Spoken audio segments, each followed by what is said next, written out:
Oke, di episode kali ini gue barengan sama Cesar. Dia adalah CMO dari Creative Fox. Welcome Cesar. Halo, thank you Mas, sudah diundang. Mas Thank Oki. you udah datang. Dan gue sebenarnya kenal Creative Fox tuh dari Ben dulu. Oke. Terus kemarin gue reach out Ben, abis itu dia bilang, oh nanti yang akan ngomong apa namanya gue, lo nih. ya. Sebenarnya apa sih role lo di Creative Fox? Boleh share sedikit gak? Role gue sebenarnya emang secara title CMO karena gue handle di bisnisnya ya, sebenarnya mostly di bisnisnya karena Ben tuh new IP kreatif, Bob itu fully finance sama operations. Oke. Jadi semua yang business development pasti sama gue gitu. Oke. Awalnya jujur kecebur, kecebur karena gue itu pas pertama kali banget kita bareng-bareng bikin Creative Fox, gue masih kuliah. Oke. Jadi gue kuliah 6 tahun ceritanya Oke. pada saat Gara-gara Creative Fox? Enggak. Jadi lama? Enggak juga sih emang pokoknya gue tuh nggak mau kerja kantoran dari dulu. Gue nggak tahu kenapa punya mindset gue harus bisnis lah, intinya kayak gitu. Oke. Yes, pada saat itu gue ngelihat kan lagi zamannya apa BuzzFeed US lah, pokoknya semua yang US tuh lagi pada meledak banget gitu kan. Nah gue tuh pengen banget bikin sesuatu yang seperti itu di Indonesia. Terus gue kenal sama Ben udah lama kan, kalau lu kenal Ben dia suka banget story beneran sampai panjang gitu kan. Bener. Suatu hari dia lagi ngomel-ngomel lah tentang tontonan Indonesia nih sekarang nggak baik buat ponakannya atau apa kalau nggak salah. Terus dia pengen bikin ini, terus gue reply, lu mau bikin kayak BuzzFeed dan lain-lain ya gitu. Iya, gue boleh ikut nggak? Gue bilang, yuk kita ngobrol dulu. Terus dia cuma bilang sama gue, ya udah besok ketemu gue di coffee shop ini jam 6 sore sharp. Datanglah ketemu, chemistry-nya cocok gitu loh. Dan pada saat itu gue udah kayak udah lumayan tua, udah 25, belum kerja. Like what is there to lose? Gue mau mulai sesuatu gitu kan. Makanya langsung ya udahlah tak kita buat. Terus setelah jalan kayak seminggu kita planning, tiap hari tuh ketemu. Kita planning, Ben ngomong, kayak kita butuh satu orang lagi. Kenapa? Lu gak seru soalnya. Katanya, lu terlalu kaku, dia bilang. Kan dia orangnya meledak segala macam. Dan gue akan merespon seperti ini gitu loh. Kayak, oh ya oke, lu butuh apa segala macam gitu.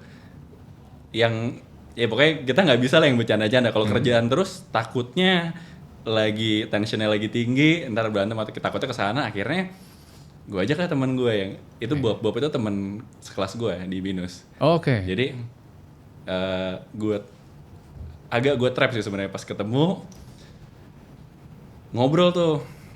Oke, awalnya gue bilang jadi talent sama si Bob, terus gue juga bilang sama Ben talent. Terus tiba-tiba gue nggak tahu kenapa lewat di pikiran gue kalau kita butuh orang yang bisa ngitung uang tahu. Terus kita ajak, oke lo jadi orang finance mau nggak? Dua-duanya kaget. Cuman nggak tahu kenapa mereka go with it aja gitu, kayak ya udah gitu kan. Di perjalanan pulang gue sama Ben berdua kayak, lu tau gak sih Bob itu orang paling malas yang gue kenal. Terus kenapa lu ngajak dia? Lu tau kan gue orang paling rajin, dia bilang. Tapi dia orang paling fun, gue bilang.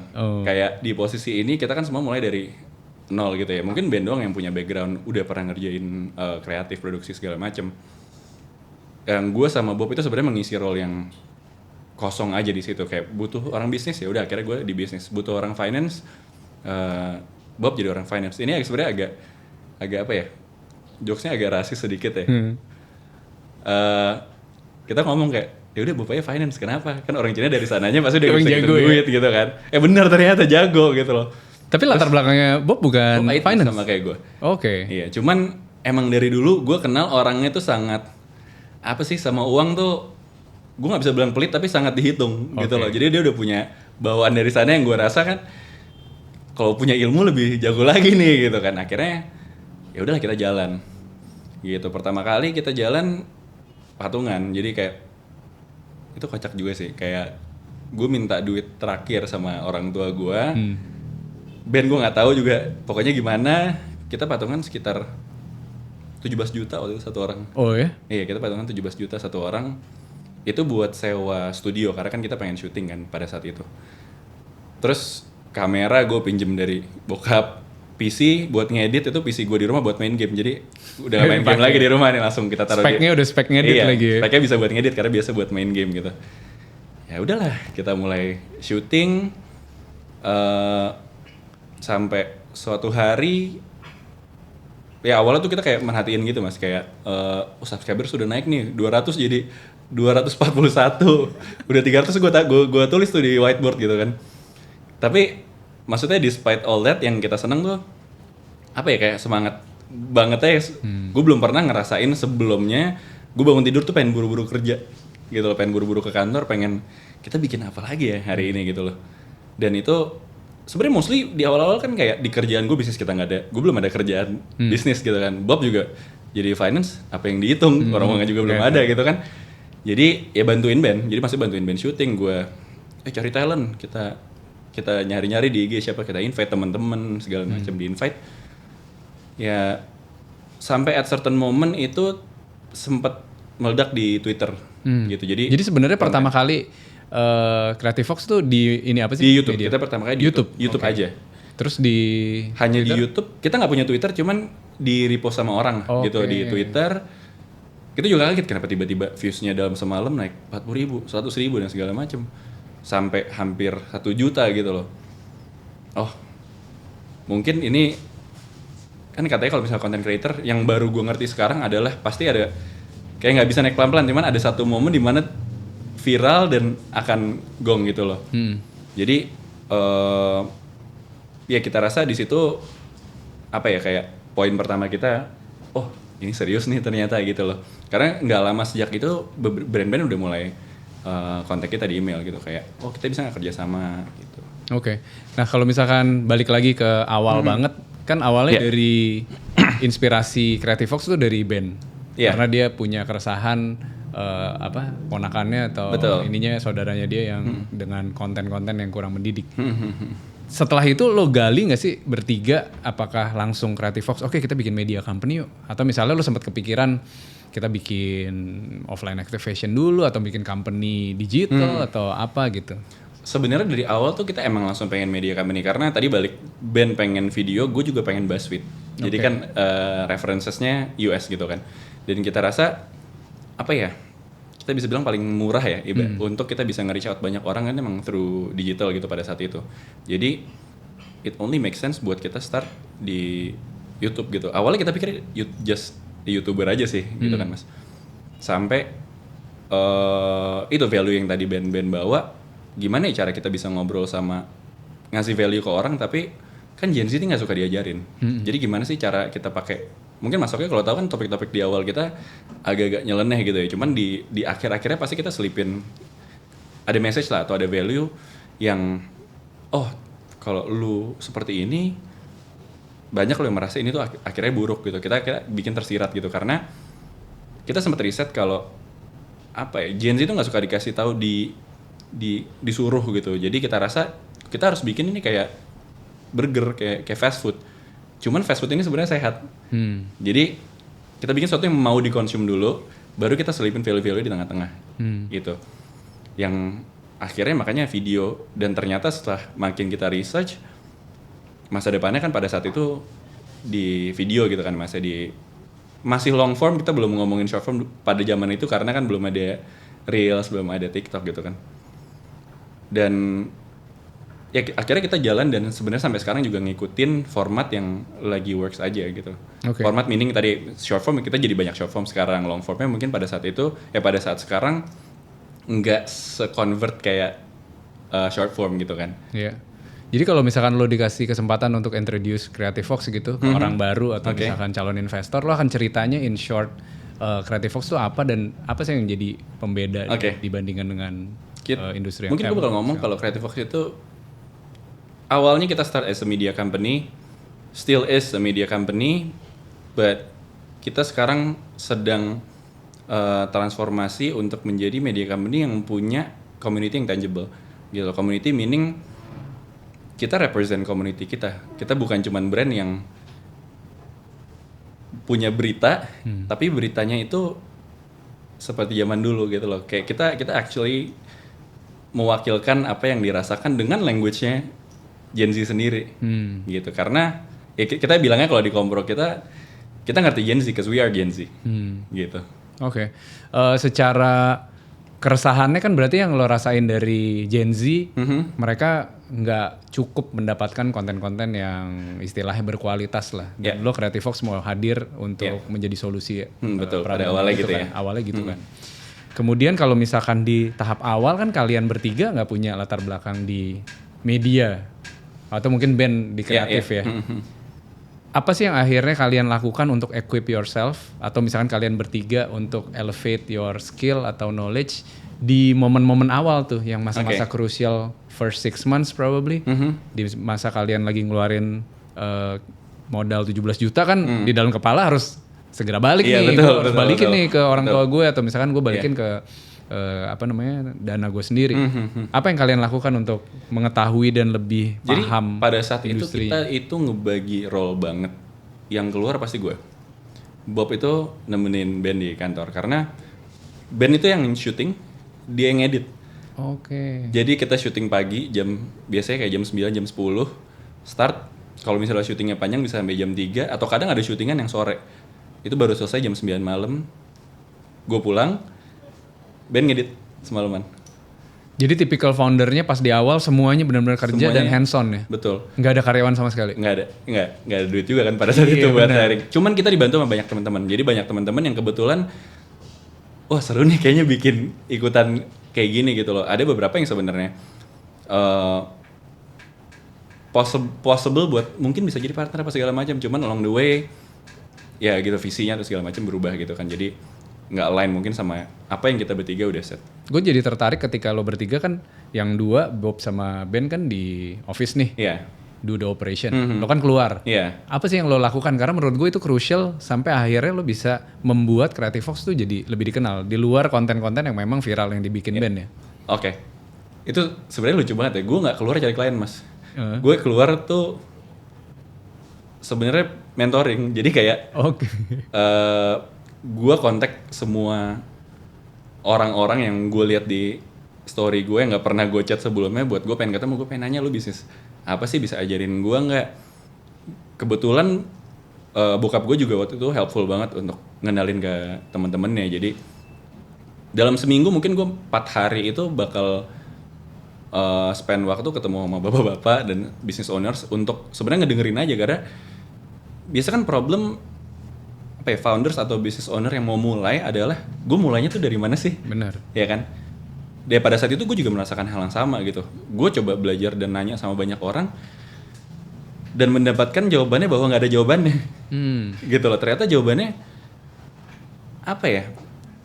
Wisdom kali ya. Yang gue dapet tuh bukan how gitu. Cuman dari mereka semua wisdomnya. Yang akhirnya yang selalu gue lakukan adalah gue meeting biasanya sampai jam 7, jam 8. Habis itu gue ke kantor.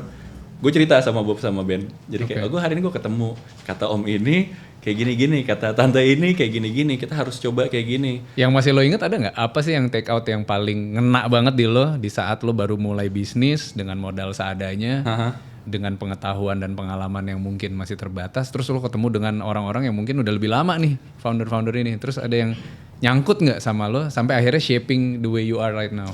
Jujur, gue nggak terlalu inget sekarang. Dan pada saat itu ilmu yang didapatkan pun nggak applicable buat fase bisnis itu gitu. Karena kan mereka mungkin udah bisnis-bisnis udah pada besar dan kita ngerasa ya ngomongin cara nge-treat employee, terus kita harus punya culture-nya seperti mungkin employee-nya belum ada ya. Employee belum ada. Culture itu kita bisa apply karena pada saat itu ya udah buat kita dulu deh. Misalnya kayak kita nggak bakal pernah telat. Kita pasti bakal selalu on time. Hal-hal yang kecil-kecil yang seperti itu yang coba kita apply sehari-hari yang sampai sekarang kita enforce sebenarnya buat semua di kantor untuk punya, itu menjadi value lah buat kita gitu loh. Kayak apa ya, sopan. Kita pernah ketemu sama orang yang gue nggak bisa sebut, terus ini orang udah kaya banget, beneran yang billionaires I think gitu kan. Cuman kita bertiga di treat kayak, wah gila banget mas, beneran yang orang kaya tuh ada loh yang beneran kita sampai dianterin ke lift gitu. Oh jadi very humble gitu ya? Humble banget orangnya. Kita punya, ibaratnya dia udah punya PA banyak, udah punya sekretaris segala macam, tapi beneran dia masih nganterin kita sampai ke lift, sampai kita turun tuh kayak ditungguin sampai pintunya tuh ketutup mas. Nah itu yang salah satu hal yang sampai sekarang kita dapetin juga dan kita apply. Kalau ada tamu di kantor, tungguin sampai mobilnya hilang. Wah, gitu. nice. Jadi itu maksudnya Ben juga selalu ngingetin ke semuanya, sopan tuh kayaknya kunci deh gitu loh. Kita nggak bisa lupain itu. Walaupun kadang-kadang orang ngerasa kalau ini hubungannya hanya transaksional gitu, tapi kan kita rasa kayaknya nggak sesimpel itu kan. Jadi walaupun mungkin awalnya transaksional, mungkin respect goes along the way lah gitu. Benar. Akhirnya sampai berapa bulan lo ngerasa akhirnya oke, ini udah bentuknya kayak gini, kita udah siap secara pengetahuan dan pengalaman. Butuh berapa lama 3 founder ini akhirnya merasa cukup nyaman dan secure gitu? Atau jangan-jangan lo butuh waktu yang lebih lama? Sampai sekarang juga belum sih mas. Serius? Iya belum. Rasanya apa ya? Nggak pernah cukup aja sih mas, kayak kan ada apa sih maksud term Dunning-Kruger effect ya. Iya. Ya kayak mungkin ada poin di mana pertama kali lu ngerasa lu pintar banget, lu tahu semua lebih daripada orang lain.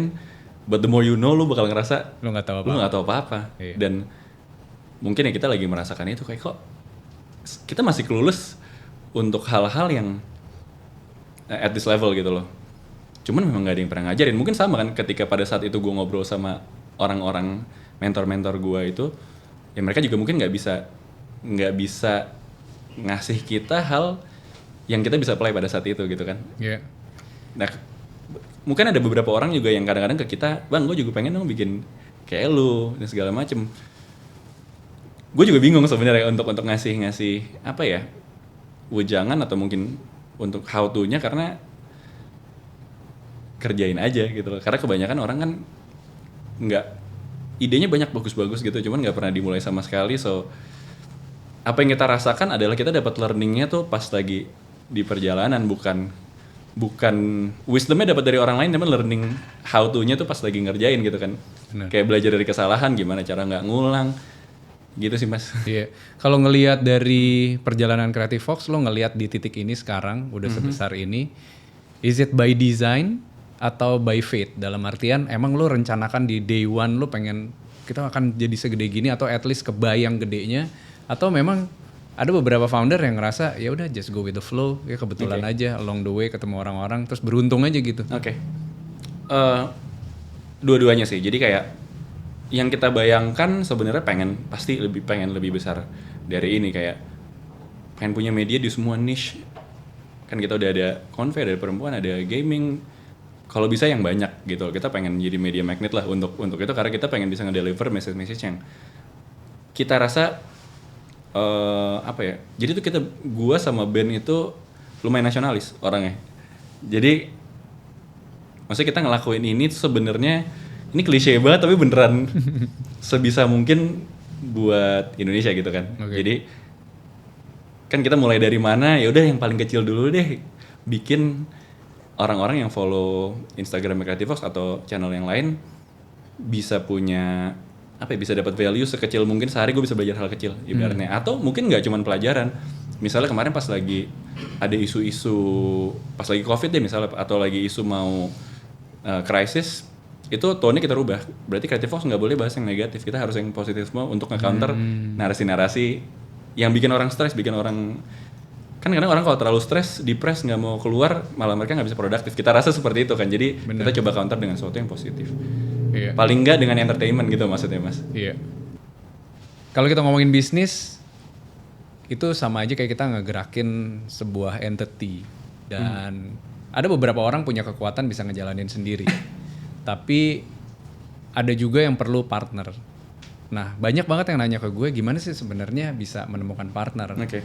Karena nggak semua orang tuh punya network circle yang cukup besar. Nah, gue tertarik sebenarnya di Creative Fox. Gimana proses tadi, walaupun lo udah cerita lo kenal sama Ben, lo kenal sama Bob.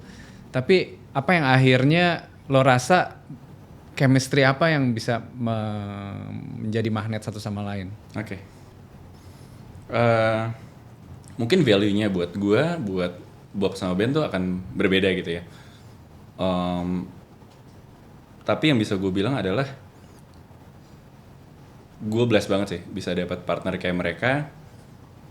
Untuk, maksudnya kalau melanjutkan tadi obrolan yang sebelumnya tentang apakah ini by design atau memang kita plan seperti ini, untuk bagian partner ini rasanya by design gitu, karena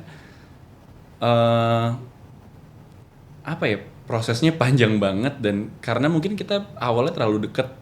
Maksudnya awalnya kita nggak terlalu kenal, terus kita menjadi terlalu dekat, kita pernah konfliknya lumayan hampir pecah juga gitu loh Mas pada saat itu. Tapi apa ya, kita somehow punya compatibility, kayaknya itu sih yang menjadi kuncinya ya, karena itu kan nggak bisa dipaksakan. Jadi gue menganggap gue dapat partner seperti mereka nih blessing aja sih gitu Mas. Ya maksudnya despite komitmen, maksudnya gue orang yang committed, meaning gue bakal telan lu seperti apa as long as nggak melawan sama value hidup gue misalnya seperti itu gitu loh. Tapi melawan value gue pun kan masih bisa diomongin, bukan sesuatu yang kayak lu udah pernah ngelakuin sekali, udah gue nggak mau sama lu lagi. Cuman kayak apa ya, menurut gue butuh proses untuk kayak pengenalan lu kenapa seperti itu.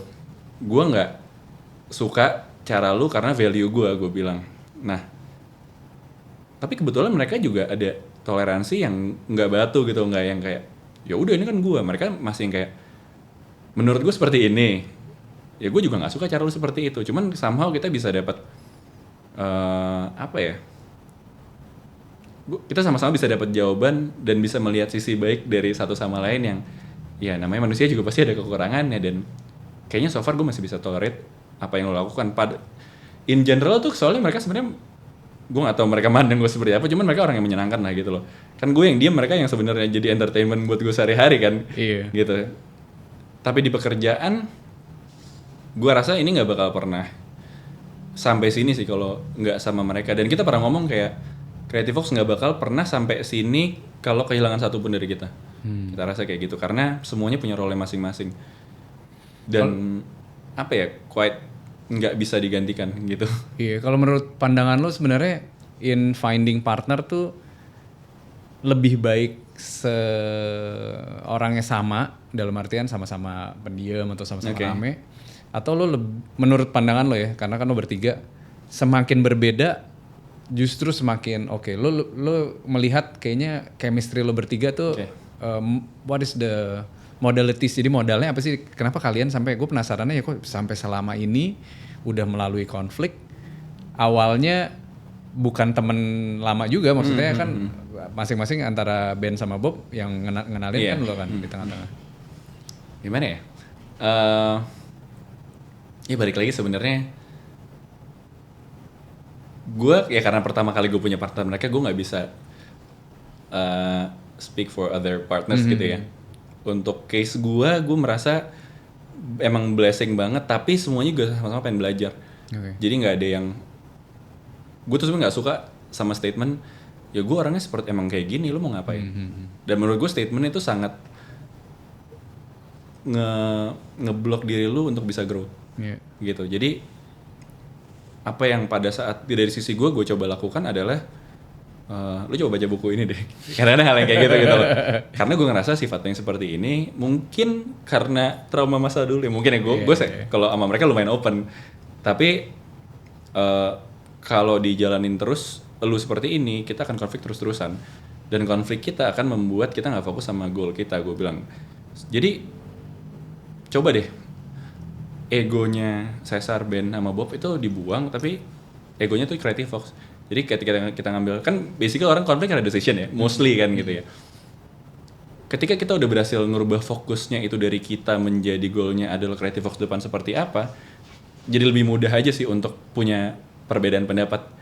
Karena kita sama-sama ngerti kalau dari pandangan lu memberikan ini untuk yang terbaik menurut pandangan lu Creative Fox ke depan seperti apa, dan kita sama-sama gitu loh. Jadi kita sebenarnya hampir nggak pernah. Jadi gini, sebelumnya kita bertiga supaya nggak stand still kalau misalnya kita ngambil decision. Jadi kita bisa apa namanya, ada 2 lawan 1 ibaratnya gitu kan. Cuman thankfully kita nggak pernah ada di posisi yang udah nih kita harus voting. Gitu. Jadi ya kalau misalnya kembali ke pertanyaan Mas Oki tadi ya mengenai partner, lebih baik kalau buat case gue lebih baik beda karena gue punya strength dan weakness yang beneran ditutupin sama mereka sih. Kalau ya lu cukup kenal sama Ben juga kan, lu tahu backgroundnya seperti apa. Kebetulan gue sama Bob datang dari background yang lumayan anak manja jujur gitu loh. Jujur gitu kan. Kita nggak pernah tahu berjuang tuh kayak gimana sebelumnya. Ben yang ngajarin kita sih, harus kayak gini nih, harus di-fight. Gue dengan sotonya pada saat pertama kali Creative Fox tuh kayak nggak bisa gini, kita harus work smart. Terus yang ngomong anak bocah belum pernah bisnis, cuman teori. Gue suka baca buku yang teorinya kan selalu kan ngomongnya seperti itu kan. Ben dalam case-nya mungkin dia jarang baca buku, tapi dia selalu praktek dari zaman dulu. Nah itu yang mungkin pertama kali yang bikin kita clash. Cuman pas kita dapat kliknya tuh luar biasa banget sih buat output secara company-nya gitu. Oke. Jadi menarik ya kalau misalkan punya partner, memang in the end ya lo harus saling mengenal satu sama lain dulu gitu ya, dan bisa mengakomodir. Tapi yang gue penasaran adalah ketika lo bertiga, ujung-ujungnya biasanya in day to day operation siapa yang ngambil keputusan? Apakah CEO, CMO? Ben. Sebenarnya Ben as CEO kita akan selalu apa ya, nggak ngeloncatin apa decision dia gitu. Tapi nah itu kita punya common respect di mana ketika dia mau ngambil decision dia juga ngobrol sama kita duluan. Jadi walaupun sebenarnya dia nggak harus gitu loh, gue ngerasa ya kan, silakan aja kalau mami kan lu CEO-nya gitu. Tapi dia nggak pernah kayak gitu beneran, semua sampai hal yang kecil-kecil pun kayak gue pengen ngambil decision ini. Walaupun dia udah ngomong enggak, gue pokoknya harus ngambil decision ini karena ini paling baik. Tapi menurut lu gimana? Masih kayak gitu kadang-kadang. Jadi ya kita ngerasa di respect, dan itu udah menjadi kebiasaan yang naturalnya sebenarnya sehari-hari jadi kayak gitu untuk decision. Yang paling banyak ditanya sama orang tuh biasanya kalau kita ngomongin bisnis, ketemu founder, sampai segede gini kan berarti udah ada revenue yang gede. Tadi lo bilang modalnya 17 juta, bertiga udah kebayang lah sekitar 54 juta. Sampai sekarang tuh range bisnisnya sekarang udah segede apa, Sar? Valuasi? Sekarang mungkin 12 juta dolar. Gila, dari 54 juta ya. Terus itu seperjalanan panjang itu sampai ke valuasi itu kan nggak mudah ya, pasti ada naik turunnya. Lo bisa highlight nggak sih yang paling besar, yang momen membuat lo bertiga mungkin ngerasa kayak this is it, kayaknya kita nggak bisa survive deh. Ada nggak momen-momen yang krisis dan krusial itu? Krisis sebenarnya mungkin learnings yang banyak business owner bakal atau pasti pernah mengalami gitu. Itu cash flow gitu. Itu paling sering tuh kan? Pasti. Lucunya gini, jadi kan di pencatatan gua per bulan itu adalah gue bikin revenue itu based on quotation. Meanwhile finance tuh based on invoice. Gitu. Jadi gue sama Bob, gap ya? Iya, gue sama Bob tuh suka kayak pamer gitu, kayak Bob lihat sebulan ini gue make money berapa gitu. Belum bayar. Sini. Gue udah songong banget waktu itu, gue udah mau pamer banget sama dia gitu. Terus tiba-tiba dia bilang, sini lihat. Jadi uang kantor pada saat itu nggak cukup buat gajian. Karyawan dan semuanya. Semua kayak kebutuhan OPEX bulanan kayak kita cuma punya cash setengahnya. Gitu. Ternyata ya itu yang pertama kali bikin kita deg-degan banget ya, karena di situ maksudnya kita nggak lose hope karena waduh company ini kedepannya seperti apa. Alhamdulillah mudah-mudahan nggak pernah gitu sampai di fase sana. Cuman kan kalau nggak bisa bayar gaji itu agak panik juga gitu. Maksud gue pulang tuh gue bengong, gimana caranya ya. Gue langsung telepon sama Bob, kayaknya tim finance lo kita rubah jadi debt collector sebentar nih, kayak gue bilang. Nagih-nagih. Terus pas dilihat kayak wah udah banyak. Cuman ya menurut kita it's part of the learning untuk menjadi business owner. Kayak semuanya mengalami hal itu nggak sih gitu loh. Pasti, karena kita selalu tahu teorinya cash flow itu penting sampai di depan mata lu, sepenting ini ternyata cash flow gitu. Makanya dibilang paling stres selama di Creative Fox itu sih sebenarnya. Gitu. Cuman ya thankfully pas kita shift timnya untuk lebih serius ngejarin deadline apa segala macem, kayak H-2 hari itu ternyata cukup buat gajian bulan itu pada saat itu. Gitu. Makanya setelah itu kita ngerubah banyak hal sih untuk operation secara quotation, agreement segala macam kita bikin lebih tight. Jadi dulu tuh ada yang lewat 6 bulan, ada lewat setahun tuh kita nggak kita track gitu loh.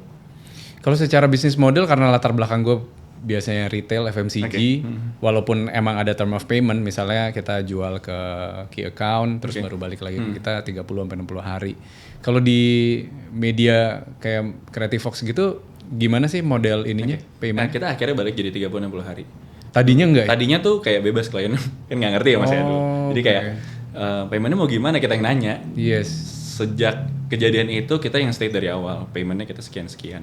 Kecuali emang klien yang retain, kalau memang mau lebih panjang boleh gitu. Oke.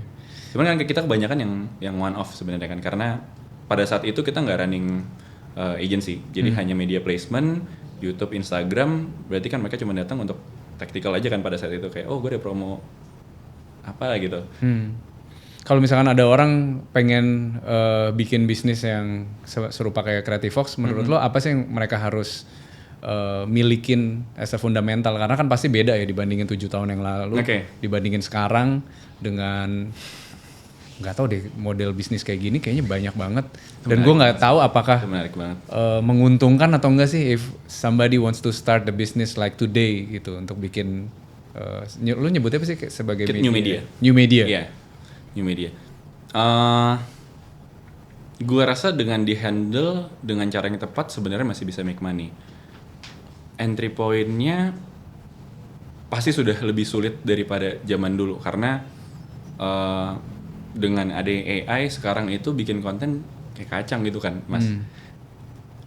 Jadi zaman dulu tuh hanya cukup bikin konten secara konsisten, pasti itu rumusnya pasti naik kok kalau misalnya kita konsisten. Tapi sekarang konsisten aja kita rasa udah nggak cukup, butuh relevan, karena tenggelam Mas, kayak ya nggak sih, kita bikin konten tuh invisible karena di lautan konten yang semuanya invisible juga, siapa sih yang beneran bisa kita pay attention to gitu loh.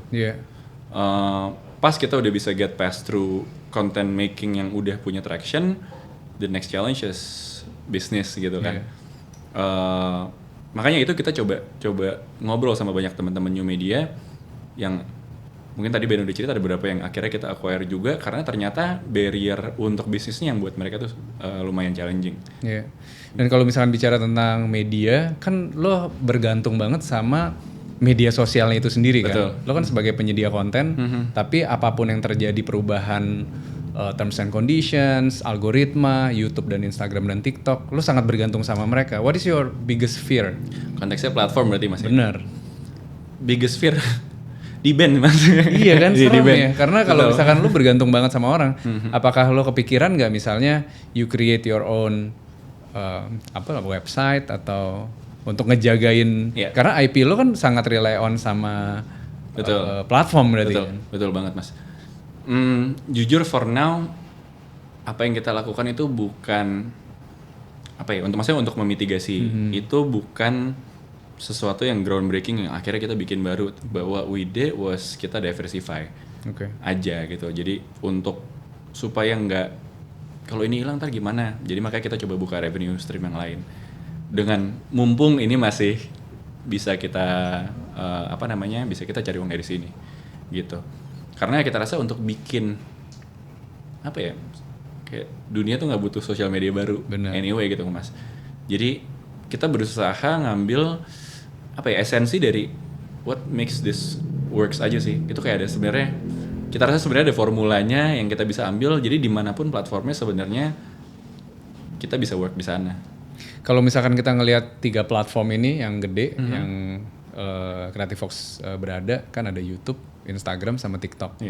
What is the latest trend sih? Apa yang orang-orang tuh sekarang nggak sadarin, ada shifting kah? Atau misalkan how to, apakah bener yang orang bilang, lo kalau mau FYP atau mau viral tuh ada guideline-nya lo gitu. Jujur kalau TikTok kita masih culun banget. Beneran kita belum bisa crack. Sebenarnya kita udah tahu teorinya, cuman itu bukan sesuatu yang, karena TikTok itu kan sangat personal, maksudnya butuh persona yang satu orang minimal. Kita as a company kayak banyak lah contoh-contoh orang pakai company pakai persona, pakai brand pakai persona, terus orangnya pergi terus hilang kan, turun gitu loh. Jadi buat kita sekarang kita belum crack tapi belum menjadi priority kita untuk di sana. Kita rasa TikTok is for kalau kita mau jualan atau kita mau apa bakal lebih work sekarang, tapi untuk gathering eyeballs dengan caranya Creative Fox kayaknya kita belum fit. Gitu pada saat ini gitu. Mungkin ilmu kita yang belum nyampe ke sana gitu, Mas. Untuk Instagram sendiri pasti udah banyak banget tadi seperti yang gue sebut. Sekarang banyak banget creator AI kan, Mas. Benar. Dan how to stay relevant itu untungnya sih menurut gue di Indonesia tuh orang Indonesia masih suka personal touch yang masih manusia, masih sehari-hari, dan somehow AI tuh masih agak susah untuk ngebaca bercanda-bercandaan yang nyeleneh-nyelenehnya orang Indonesia gue rasa. Jadi mungkin sekali-sekali mereka bisa lah dapat dari 100 konten mungkin bisa 10 konten tuh AI masih bisa, cuman kita masih butuh human touch untuk ngeluarin konten, karena ini sesuatu yang gue nggak bisa explain banget ya, tapi content creating itu butuh sense juga. Bener. Gitu kan, nggak semua kita bisa kita kasih prompt. Iya betul kan. Iya. Gitu, jadi butuh waktu untuk, maksudnya kita punya tim kadang-kadang itu jadi struggle juga, Mas. Kalau misal kita orang lama pergi ada tim baru, gimana sih cara kita ngasih sense itu ke dia. Maksudnya relatable aja itu kan mungkin apa yang gue rasa relatable, lu rasa relatable, bahkan mungkin yang Gen Z tinggal di Jakarta Timur, Jakarta Utara, apa yang relatable buat mereka semuanya beda gitu loh. Jadi challenging banget sih sebenarnya. Tadi lo berkali-kali ngomongin tentang AI ya. Gue tertarik sih seberapa lo mengadopsi dan melihat AI ini, apakah lo lihat sebagai challenge dan tantangan atau lo lihat ini sebagai opportunity, dan sejauh mana lo as a CMO membuat tim lo untuk mengadopsi AI. Oke. Sebenarnya AI sendiri di kantor gue baru apply di tim gue. Jadi marketing yang kliennya atau agency menurut gue masih sangat doable. Meaning kita bisa banyak banget nge-cut proses yang kerja keras terbuang waktu sebenarnya nggak terlalu penting-penting banget gitu loh. Cuman yang finalnya gue masih nggak mau finalnya tuh ngasih ke klien tapi ini semuanya AI. Benar. Gue mau account-nya semuanya udah ngelihat dulu, stratnya udah ngelihat kalau ini udah sesuai nggak. Jadi idenya tuh harus datang dari mereka juga. Gue coba share ke tim gue untuk pakai AI awalnya, dan itu menjadi kesalahan gue rasa, karena gue nggak ngajarin mereka cara yang benar, cara pakai AI itu gimana. Ada yang nanya, lu pakai AI gimana gitu kan? Gue coba ngelihat, boleh nggak sih gue lihat chat GPT lo, gue bilang boleh, karena pokoknya ada suatu problem pada saat itu. Terus gue lihat, boleh nih lihat. Dia nanya, kliennya ngomong seperti ini, gue balasnya seperti apa? Dan itu yang gue rasa itu kayaknya harus datang dari mindset lu dulu, baru kita proses melalui AI cara penyampaian yang mungkin lebih baik. Tapi nggak semuanya lo kasih. Iya, lo kasih chatnya dia, ditranslate terus lu copy doang ke situ kan, nggak sesimpel itu. Lu harus punya thinkingnya sendiri kan, lu harus mengerti prosesnya AI mikir tuh seperti apa. Lu pakai ChatGPT beda, lu pakai cloud beda kan, itu apa ya? Nggak sesimpel, menurut gue nggak sesimpel kalau lu nggak pernah pelajarin gitu. Jadi untuk sekarang kita hanya pakai di marketing sama di IT, di tech doang, di IT untuk bikin website. Marketing belum gue apply ke semua orang, gue masih ngobrol sama manajernya untuk di dia dulu, karena kalau dia udah jago dia baru dia bisa share ke yang lain gitu kan, Mas. Oke. Gitu. Cuman kita lagi sangat ngulik sih. Gue baru pakai misalnya kayak ada klien chat ke WA-nya Creative Fox gitu kan. Nanti kita baru pakai itu untuk auto reply. Dan kita share ke, oh ini kasih account yang ini kasih account yang ini, jadi otomatis tadi masih manual. Buat beberapa orang yang sekarang mungkin masih kerja di corporate, atau misalnya beberapa mahasiswa yang mau selesai gitu, mau beres kuliah, terus mungkin nggak kepikiran untuk kerja di corporate, mau bikin bisnis sendiri. Secara di kepala mereka tuh mungkin udah kebayang gitu, misalnya gue pengen bikin ini, bikin itu, cuma nggak cukup punya keberanian tuh, Sar, at this point in time ya, kebanyakan orang. Mungkin modalnya ada, waktunya ada, skillnya ada, cuma the audacity atau keberanian, kenekatan itu tuh nggak ada. Nah, gue pengen tahu ketika lo mulai kan pasti ada keresahan kan. Oke, Oke, kita tahu nih problemnya, ada media masih kurang memberikan konten yang berkualitas. Oke, kita bikin konten yang bagus ya. Cuma kan ketika lo mau terjun dan jalanin bikin create a name of Creative Fox terus jalanin sebuah perusahaan kan nggak segampang itu. Gue cuma pengen tahu momennya ketika itu apa sih, kenekatan apa nih kalian bertiga sampai akhirnya bisa ngejalanin itu. Ini lucunya kita nggak kepikiran ya Mas ya pada saat itu resikonya, karena ya pada saat itu kalau case-nya gue adalah gue hampir lulus kuliah, jadi gue udah skripsi tinggal nungguin beberapa mata kuliah yang gue harus selesai. Jadi gue skripsi dulu, habis itu ada mata kuliah yang harus gue selesaikan pada saat itu. Jadi pada saat itu pilihan di depan mata gue adalah ya udah kalau misalnya ini nggak works, gue bisnis yang lain atau gue kerja kalau emang benar-benar udah mentok gitu loh. Mungkin buat Bob juga mirip, band yang gila banget karena dia udah punya keluarga pada saat itu. Gue nanya, kok lu bisa segila ini sih? Tapi dia bilang, gue nggak pernah kerja dari dulu dan gue udah terbiasa miskin gitu. Jadi kalau lu di posisi yang nol atau bahkan minus, lu takut apa lagi gitu loh. Kayak lu seberapa jauh sih lu bisa jatuh dari posisi itu gitu. Dan yang gue rasa benar juga gitu. Gue sekarang nggak punya apa-apa. Jadi apa yang harus ditakutkan gitu. As long as pada saat itu kita ngerjainnya setiap hari soalnya fun. Beneran kayak tadi gue bilang sama lu, gue semangat gitu loh untuk berangkat ke kantor. Kalau bisa gue bangun sepagi mungkin, nggak tahu mau ngapain tapi pokoknya di depan laptop. Apa sih yang bisa gue contribute buat kita dengan skala yang masih sekecil ini pada saat itu.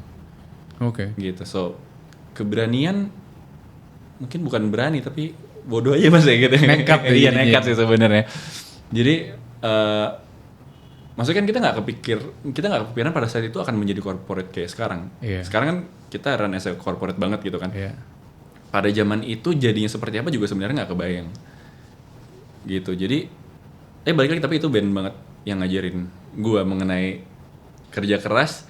Dan untungnya kita bukan orang yang ngeluh dan bukan orang yang, gue sama Bob bukan orang yang kayak komplain, udah setahun nih baru sampai sini gitu loh. Kita pertama kali dapat brand pertama itu juga kita bagi bertiga tuh cuma sejuta Mas. Serius? Iya.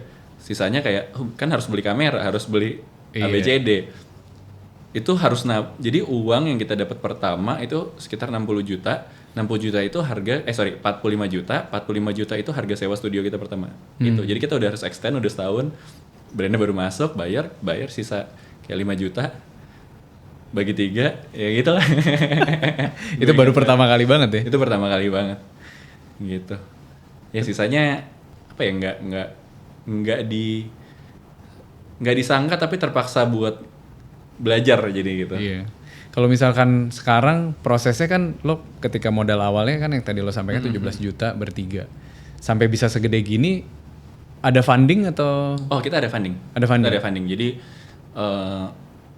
kita tuh pertama kali di fund sama USS Fit dan FCN pada saat itu. Jadi waktu itu Jejo datang syuting ke kantor, tiba-tiba dia langsung kayak, mau beli nggak gitu kan, emang cepat-cepat kan si Jejo kan.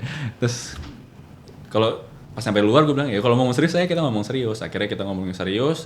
Terus ternyata dia juga pada saat itu punya investor kan, FCN tersebut.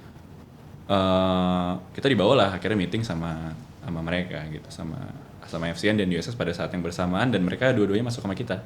Sampai sekarang? Sampai sekarang. Oke. Gitu.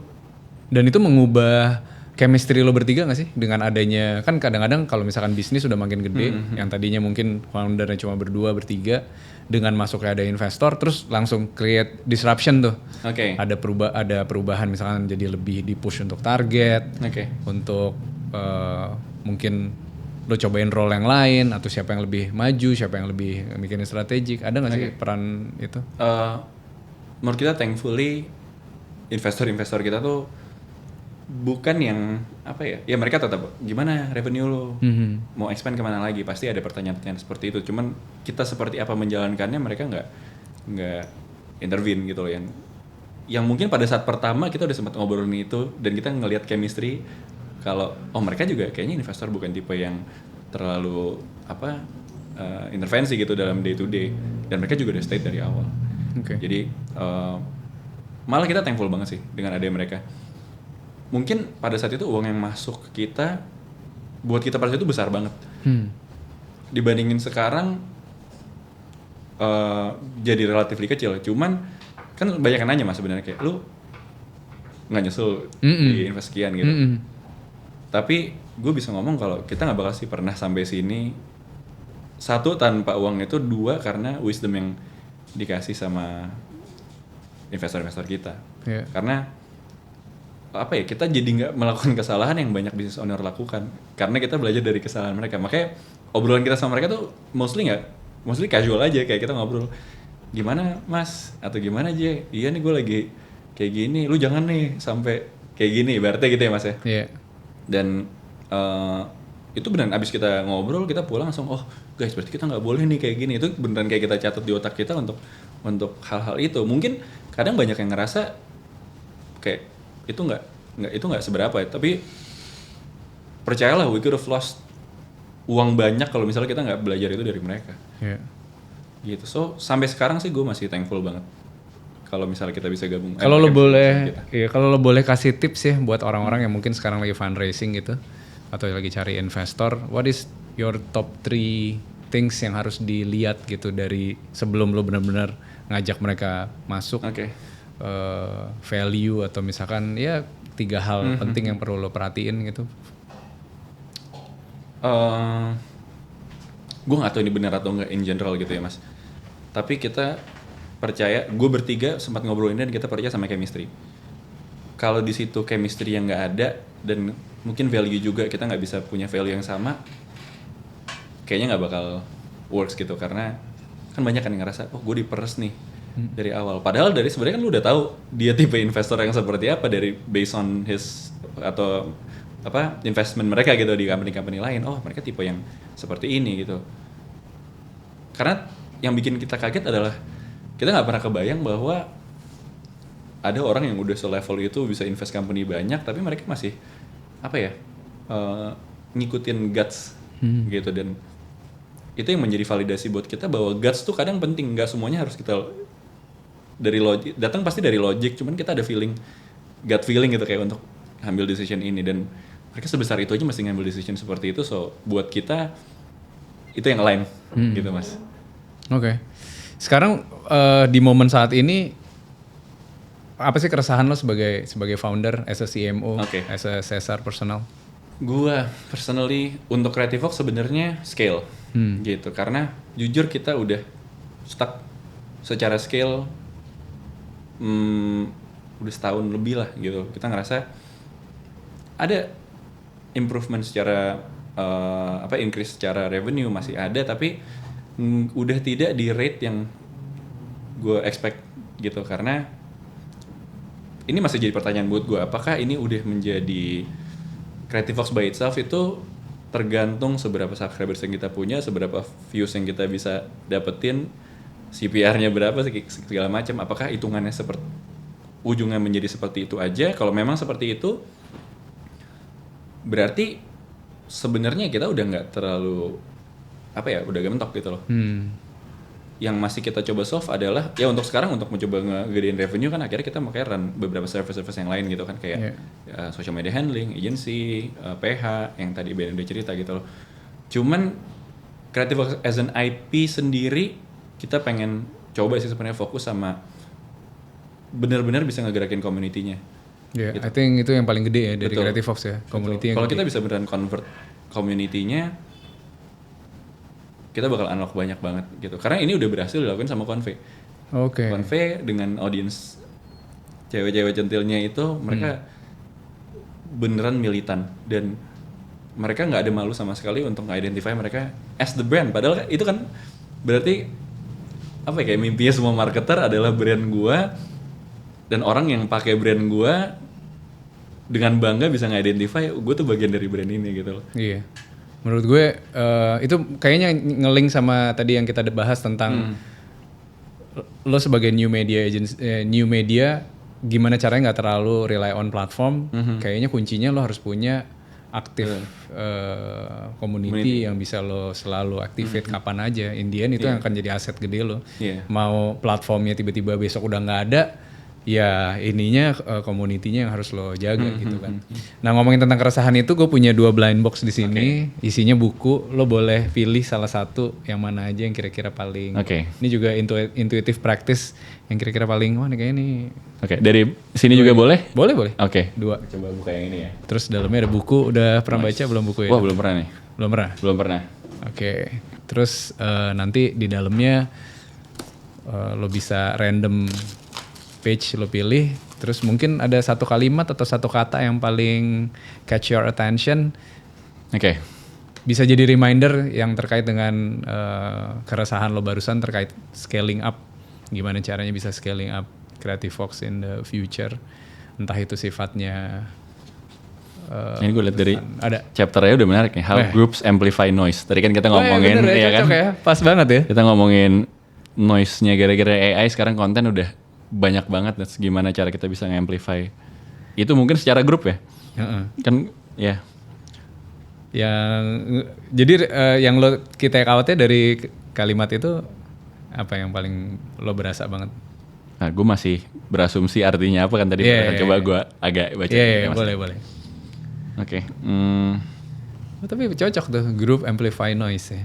Emang bener sih. Gue coba meng-translate ini dalam pengertian gue sendiri gitu Mas ya. Tentang how groups amplify noise. Lucunya adalah sebenarnya kita sempat punya obrolan ini. Kayaknya untuk kita bisa scale udah nggak bisa sendiri. Benar. Ada quote-nya, if you wanna go fast you go alone, if you wanna go far you go together gitu kan. Jadi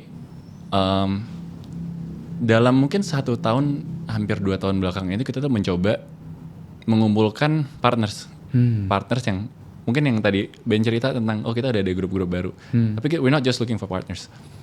Ben selalu bilang burung yang berbeda nggak bakal pernah hinggap di dahan yang sama. Jadi kita mencari pack kita gitu loh, pack kita di mana kita bisa punya value yang nggak apa-apa berbeda, tapi kita bisa punya kolektif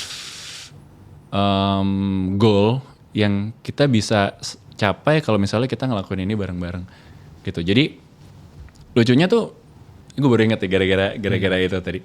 Kita tuh sering ngumpul sama temen-temen business owner secara casual, ngumpul di kantor, kadang malam-malam ada yang baru pulang kerja segala macam, tapi kita kayak ngebahas satu hal.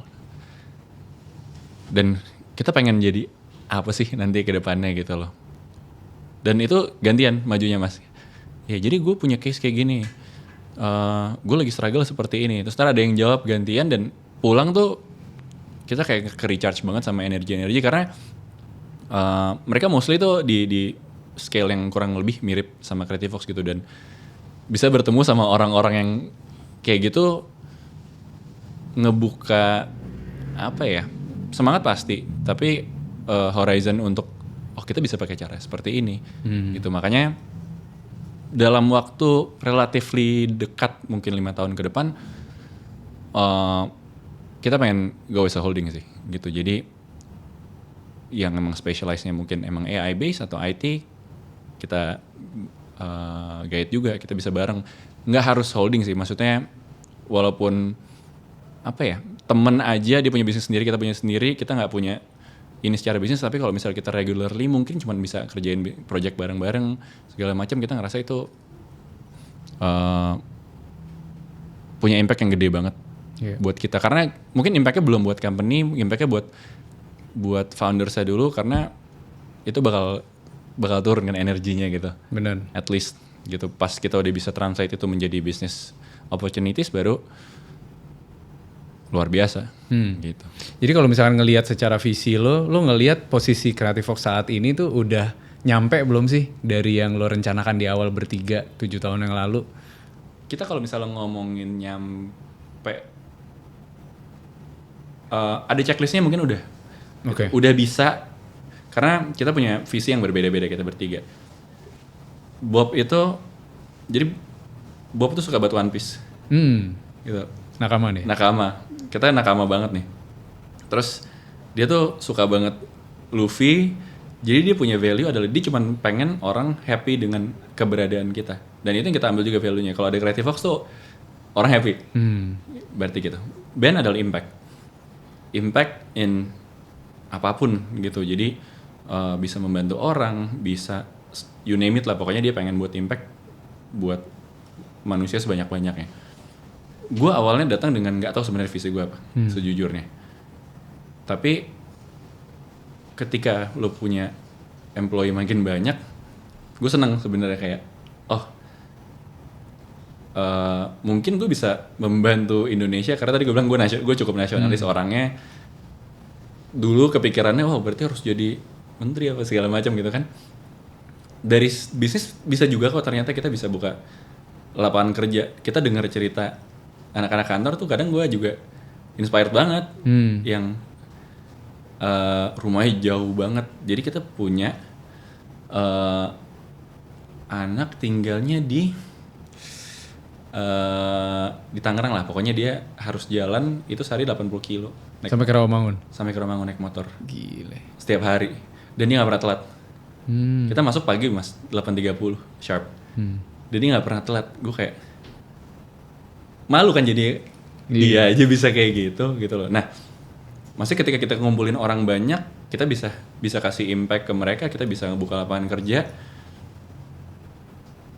Jadi pengen sebesar mungkin gak sih gitu. Semakin besar kita bisa bikin company ini, semakin banyak orang yang bisa kita impact dengan value yang mungkin nggak cuman buat mereka tapi buat kita juga learningnya. Karena itu sih yang rasanya bikin hidup dapat value-value kecil sehari-hari yang seperti itu gitu mas. Nice. Gitu jadi masih akan berproses terus ya in the future Creative Fox ya. Ya obrolan kita bertiga nggak tahu nanti seperti apa. Kayaknya nggak bakal pernah exit. Gitu loh. Karena kita suka banget ngelakuin hal ini. Oke. Gitu mas. Thank you Cesar, CMO dari Creative Fox. Thank you for coming.